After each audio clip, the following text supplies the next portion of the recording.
तब बचपन से देखा था ये दशावतारी आर्ट फॉर्म और तभी मन में लगा था कि दशावतार के बारे में कुछ करना है ज़िंदगी में। कोंकण में जहाँ पे हम लोगों ने शूटिंग किया वो ट्रेडिशनली टूरिस्ट प्लेसेस नहीं थे, लेकिन दशावतार के सक्सेस के बाद लोगों ने दशावतार देखने के बाद लोकल यूट्यूब चैनल्स ने या बाहर से आए लोगों ने उनके बारे में वीडियोस किए, सोशल मीडिया कहाँ पर ये शूट हुआ है वो जगह दिखाई, तो उसके वजह से अभी बहुत सारे जो कोंकण के बाहर से टूरिस्ट कोंकण में आते हैं उनको पता चला है कि यहाँ पे ये शूट हुआ है, तो वो लोग आने लगे। मेरे दिमाग में ये था कि ये फोक फॉर्म सिर्फ सिंधुदुर्ग तक या महाराष्ट्र के एक कोस्टल रीजन तक लिमिटेड ना रहे, पूरे दुनिया को उसके बारे में पता चले। There is a time after Dashavatar success Rishab Shetty बोल रहे हैं कि हाँ मुझे दशावतार देखनी है, कि one Marathi cinema is releasing in Malayalam. उन्होंने ये विजन दिखाया कि मराठी फिल्म सिर्फ मराठी में ना रहे, वो ज़्यादा ऑडियंस तक पहुँचे।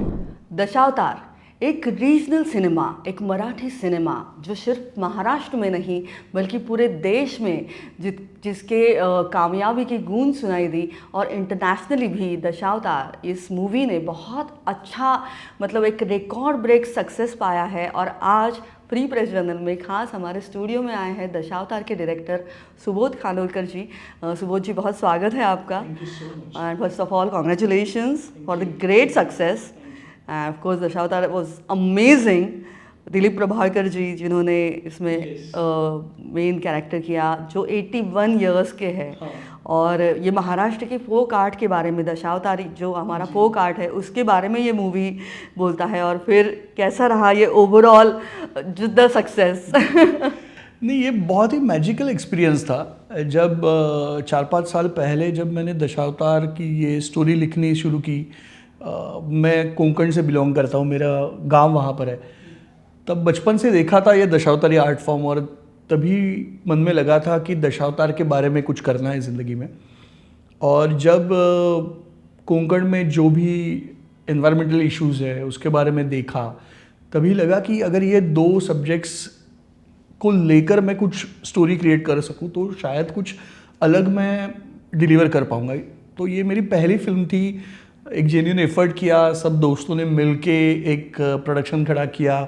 और दिलीप प्रभावकर सर तो पूरे भारत में सबको पता है, मराठी में तो वो अव्वल है ही, लेकिन हिंदी में भी मुन्ना भाई में हम लोगों ने गांधी के रूप में उन्हें देखा है, तो सबको पता है कि एक तो गेटअप्स और कॉस्ट्यूम्स और जो लुक होता है उनके साथ एक्सपेरिमेंट करने वाले कलाकार हैं और बहुत ही उम्दा, बहुत ही अच्छे कलाकार हैं। तो वो इसमें टाइटल रोल करने वाले थे और बहुत ही बेहतरीन अनुभव था उनके साथ काम करने का। वो थे महेश मांजरेकर सर थे, भरत जाधव सर थे, काफ़ी सीनियर मराठी में जो कलाकार है वो इसमें थे। तो बहुत ही अमेजिंग एक्सपीरियंस था। हम लोग ने 60 दिन शूट किया इसका कोंकण रीजन में। बहुत सारे नाइट शिफ्ट्स थे, जंगल था, टेम्पल्स थे, उसके अंदर फोक परफॉर्मेंसेस थे, तो बहुत अच्छा एक्सपीरियंस था। और रिलीज़ के वक्त तक पता नहीं था कि ये फिल्म कितनी बड़ी होगी।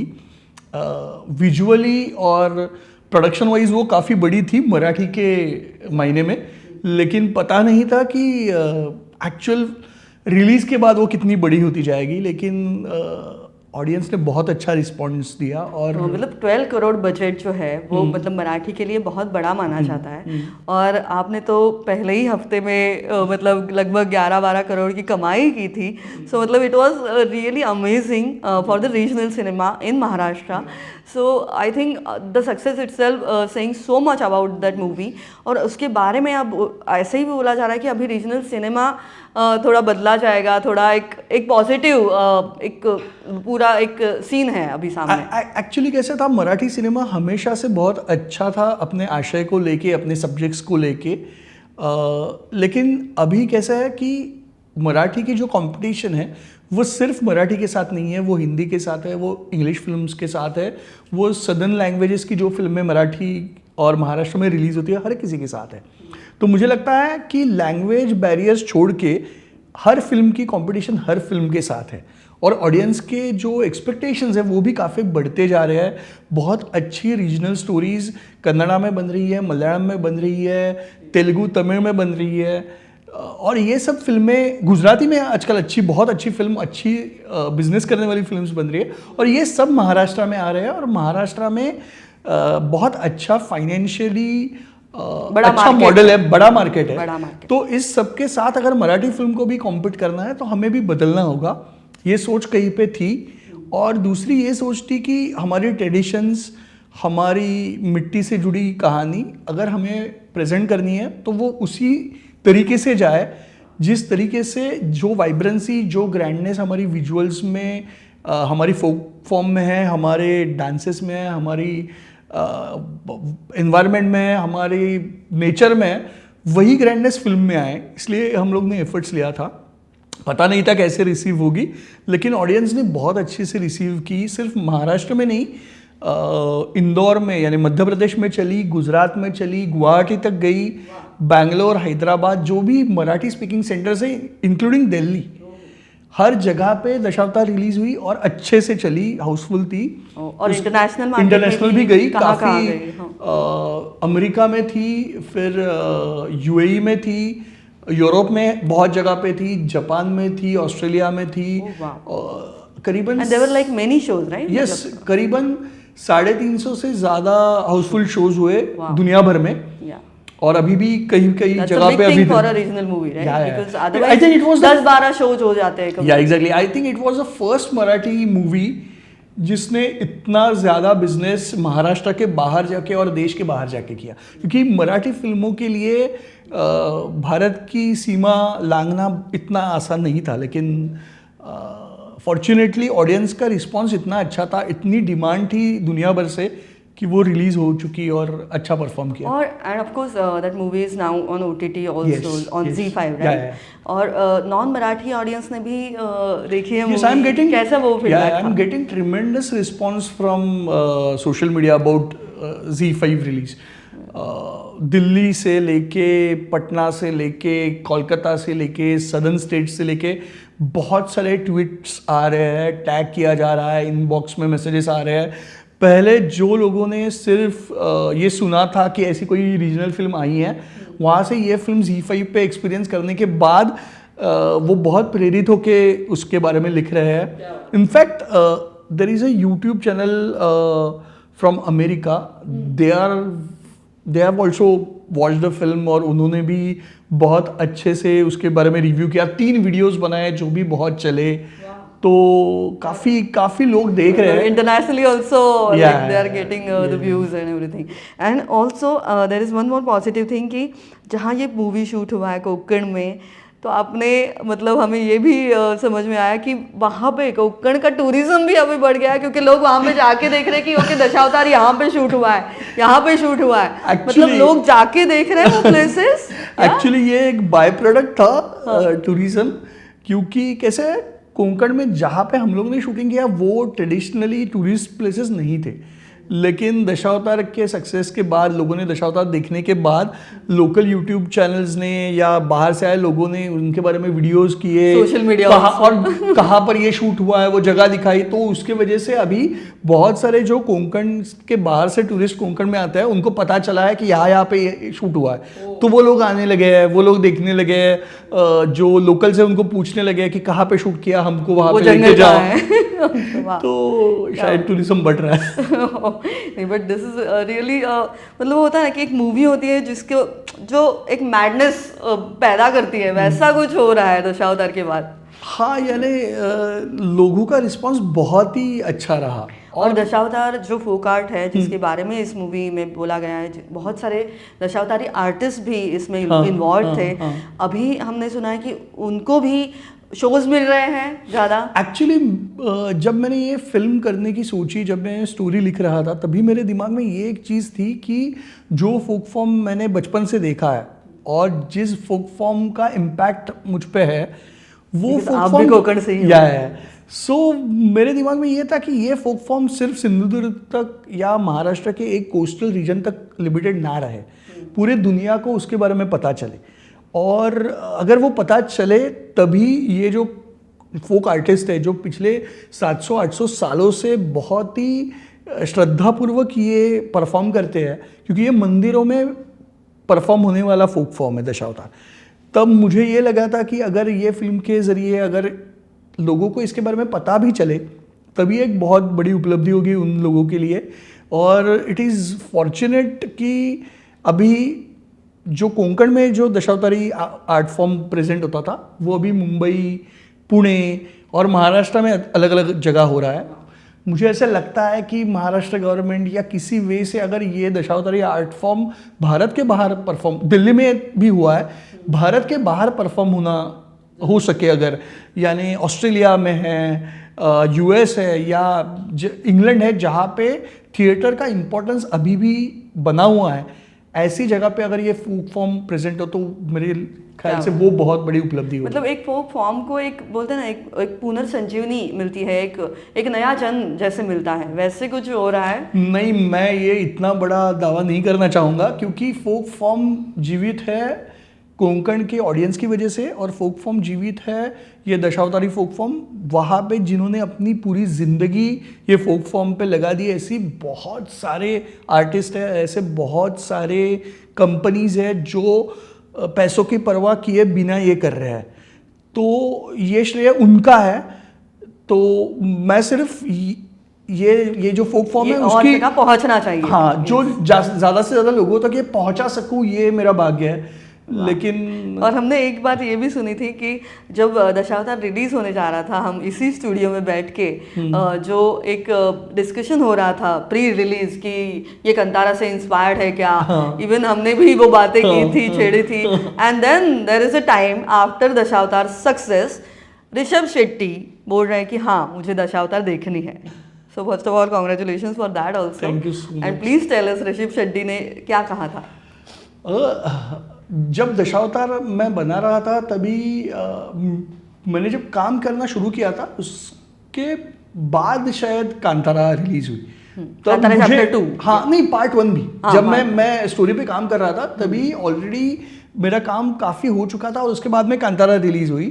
तभी जब मेरी फिल्म चालू हुई तभी लोगों ने बोलना शुरू किया कि कांतारा से प्रेरित है या क्या है, लेकिन मुझे कॉन्फिडेंस था कि मेरी फिल्म अलग है, कांतारा अलग है।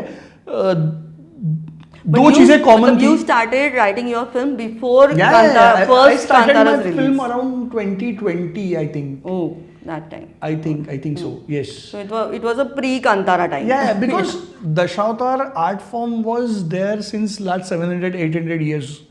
और मैंने बचपन से देखा था तो मुझे कुछ उस पे करना था, और लेकिन there are similarities. Which I बनाते वक्त ये आपके जहन में नहीं आई कैनॉट डिनाई कि देयर आर सिमिलरिटीज। एक कि कोस्टल बेल्ट में हर जगह पे हम लोग निसर्ग की पूजा करते हैं, हम नेचर के पूजक है, तो वो सिमिलरिटीज हर स्टोरी में होती है क्योंकि वो हमारी संस्कृति का पार्ट है। That is one thing. Folk forms, Dashavatar is a completely different folk form from what they have performed in Kantara, that is Bhoot-Kola. That is completely different, but that is there. और जो passion है regional cinema की, that is common. So जब भी comparison हुई मुझे अच्छा ही लगा क्योंकि ऋषभ शेट्टी सर जैसे एक अच्छे और ग्रेट फिल्म प्रेजेंट करने वाले कलाकार के साथ अगर अपनी फिल्म की कंपैरिजन की जा रही है तो वो कभी भी अच्छा होता है। शायद यही चर्चा ऋषभ सर के पास भी पहुंची होगी क्योंकि दशावतार के काफ़ी चर्चे महाराष्ट्र में चल रहे थे। ऑल अराउंड न्यूज़ और रिलीज अच्छी हुई थी, हाउसफुल शो चल रहे थे, और उसके 2-3 हफ्ते बाद कांतारा आ रही थी, कांतारा चैप्टर 2। और शायद उनकी डिस्ट्रीब्यूशन टीम, उनकी मार्केटिंग टीम, उनकी पीआर टीम के पास से उनको पता चल गया होगा कि महाराष्ट्र में भी ऐसी कोई फिल्म आई है जो रीजनल एनवायरमेंटल और संस्कृति के बारे में है, तो उन्होंने उसका कॉग्निजेंस लिया, उन्होंने उसके बारे में कहा कि वो देखना चाहते हैं। फिर हमारे एक दोस्त उनसे मिले थे सिद्धिविनायक टेम्पल के पास, तभी भी उन्होंने कहा था कि वो देखना चाहेंगे। आई होप कि उन्होंने देखी होगी, नहीं देखी होगी तो ZEE5 पे है, वो देखेंगे तो बहुत अच्छा लगेगा। और अच्छा लगेगा कि अगर उनसे मिल सके, उनके साथ बात कर सके, ये जो रीजनल फिल्म की जो पावर है, जो दशावतार में है, जो कांतारा में है, उन्होंने जो विजन दिखाई है कि रीजनल फिल्म्स भी नेशनल लेवल तक बहुत बड़े स्केल में जा सकती है, तो उनसे हम सभी नए जो डायरेक्टर्स हैं वो इंस्पायर होते हैं। तो मुझे लगता है ये अच्छा आदान प्रदान होगा अगर मिल सके तो। ऑफ कोर्स हम उस मुलाकात का भी इंतज़ार करेंगे। और जाते जाते मैं यही पूछूंगी कि दिस रीजनल मूवी, ये मराठी सिनेमा मलयालम में भी हाँ। रिलीज़ हुआ है। Yes. तो ये भी बहुत बड़ी बात है। मराठी मूवीज़ नहीं जा सकती मतलब महाराष्ट्र के बाहर, और बहुत कम जाती है या फेस्टिवल्स में जाती है, और तब कुछ ऐसी मतलब न्यूज़ सामने आना ये बहुत ही बड़ी बात है मराठी सिनेमा के लिए ऑल्सो, कि one Marathi cinema is releasing in Malayalam language. So वाह, ये कैसे हुआ? That credit goes to two persons. One is of course Z and another is Varun Gupta.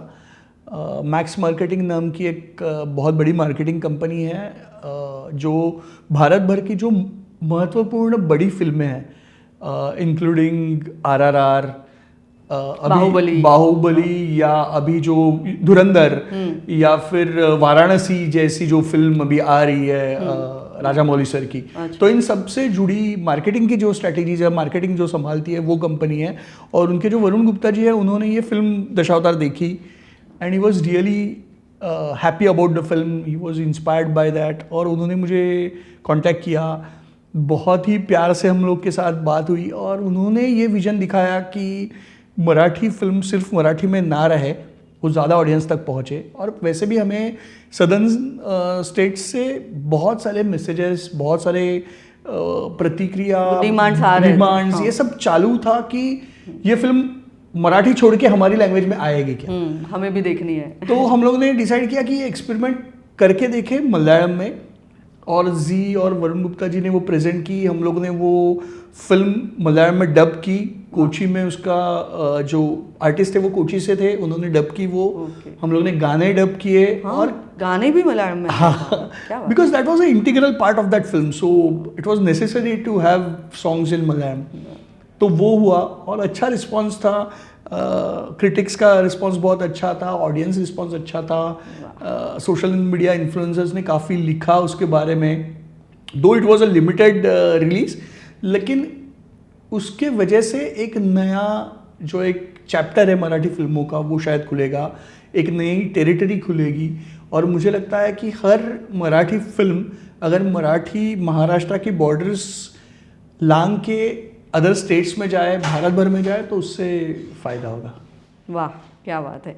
और जाते जाते मैं बस यही सवाल पूछूंगी कि दिलीप प्रभाकर सर, मतलब ऑफकोर्स वो इतने ग्रेट एक्टर है, ये सबको पता है, लेकिन उनके साथ काम करना, और अब वो 81 साल के हैं और वो ऑन सेट, कैसा था वो experience? How was that? Dilip sir ये एक अलग टाइप के कलाकार है। ऐसे कलाकार, ऐसे आदमी बहुत रेयरली बनते हैं। एज एन एक्टर वो ग्रेट है ही, वो खुद राइटर है। एक ऐसा महाराष्ट्र की पर्सनालिटी है जो जिसे 3 महत्वपूर्ण अवार्ड्स मिले हुए हैं, और वो शायद वो अकेले है महाराष्ट्र में अभी ऐसे जिनको नेशनल अवार्ड मिला है फिल्म के लिए, जिनको संगीत नाटक अकादमी है टॉप मोस्ट अवार्ड मिला है उनके थिएटर परफॉर्मेंसेस के लिए, और उनको साहित्य अकादमी जो टॉप मोस्ट साहित्य का अवार्ड होता है वो मिला है उनके बाल साहित्य के लिए, लिटरेचर। यस। तो ऐसा सर्वगुण संपन्न कलाकार मिलना बहुत डिफिकल्ट होता है, और उससे भी उम्दा आदमी जो बहुत ही एनर्जी से भरा हुआ है, जिस आदमी में बहुत ही ग्रेट पॉजिटिविटी है, और इस एज में वो एनर्जी, एग्जैक्टली एक मिस्चीवियस नेचर है, एक बच्चों में जो इनोसेंस होता है वैसा इनोसेंस है। और ऐसे कलाकार के साथ काम करना फर्स्ट फिल्म के लिए, because there was so much prosthetics and the makeup was also heavy. मतलब आई एम श्योर कि वो सेट पे ही कितना टाइम लगा होगा makeup. It was really tough for him as we were trying to achieve something which was never done before in Marathi. The costumes were all tough. the looks, yeah, everything. The costumes were tough, heavy. The makeup was taking so much time. 2-3 घंटे सिर्फ हर दिन makeup के लिए लगते थे। Shooting खत्म होने के बाद 1-1.5 घंटा वो निकालने में लगता था। वो प्रॉपर बाथ लेने के बाद फ्रेश होके वो जाएंगे। Mostly outdoor shooting. और उसके बाद उनको चिकनगुनिया रिसेंटली हुआ था, तो he was not keeping well. उनके पैर सूज गए थे, there was swelling, there was muscle ache, तो बहुत डिफिकल्ट था उनके लिए। और वैसे भी आप जो कह रहे हैं कि at the age of 80, 81, 82 it is really difficult to even walk. और वो टेरेन डिफिकल्ट था, हम लोग रात में शूट कर रहे थे, एक्चुअल जंगल थे, तो ये सब डिफिकल्ट था उनके लिए। और इस सब में वो कर पाना, सिर्फ कर पाना ही बहुत डिफिकल्ट होता है, उसमें अच्छा परफॉर्म करना, अपने साथ पूरे यूनिट को मोटिवेट करना, ये सब नेक्स्ट लेवल चीज़ थी Great जो उन्होंने किया। dedication. यानी मुझे तो लगता है, हमेशा मुझे लगता है कि ऐसा आदमी डिजर्व करता है पद्मश्री, नेशनल अवार्ड, ऐसा वो आदमी, और इतने हम्बल है, वो कभी खुद के बारे में नहीं बोलते, वो कभी मीडिया में ज़्यादा नहीं आते, और इसी वजह से कभी कभी मुझे लगता है कि उनका जो ड्यू है, उतना ड्यू उन्हें नहीं मिलता जो ड्यू आज के ज़माने में पब्लिसिटी के ज़रिए मिलता है, वो उन्हें नहीं मिलता, क्योंकि वो खुद से इसके बारे में नहीं बोलते। लेकिन मेरे जैसे उनसे इंस्पायर हुआ आदमी ये बोल सकता है कि I think he deserves that. क्या बात है, and that's why he is amazing artist. और congratulations again Thank for you the so amazing success. Thank you मतलब so अभी 25 के दिसंबर में 2025 के दिसंबर में हम मिले हैं। ओवरऑल ये ईयर आपके लिए बहुत ही अमेजिंग great. था, and I am sure 2026 will be also amazing for Hopefully, you. hopefully. All the very best and Thank you so much. Congratulations Thank again. you so much. Happy new year. Same to you, same to you. Thank you so much.